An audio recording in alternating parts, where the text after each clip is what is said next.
তাকে যদি সিটি বলে কেন দিয়ে যাবেন সাথে সমান সমান বাদাম পাবেন বাদাম বাদামে দাদা কাঁচা বাদাম আমার কাছে নাই গো ভাজা বাদাম আমার কাছে পাবে শুধু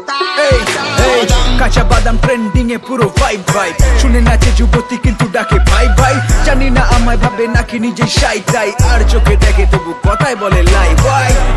কি দারুন তোমার পায়ের তোরা ওই পায়ের তোরা দিয়ে আবার বাদাম খেও না কাকার গান খানা সেরা তাই নাম জগৎ জোড়া তোমার ইনস্টা চেক করে দেখি রিলস বাদাম ভরা এই কলকাতা ডিস্কো থেকে পপ সব জায়গায় কাঁচা বাদাম বাজে পারে যত রাত সব জায়গায় ডিজে ভাইদের আমার করা আছে হাত ওরা গান প্ল্যান করে আমি করি উৎপাত এই এই এই নাচো নাচো ফুল মস্তি সব বড় হোতার সাথে আমার খুবই ক্লোজ সিন কলকাতা থেকে বাংলাদেশ সবাই অস্থির যারা জানে না তাদের বলি আমি রন ই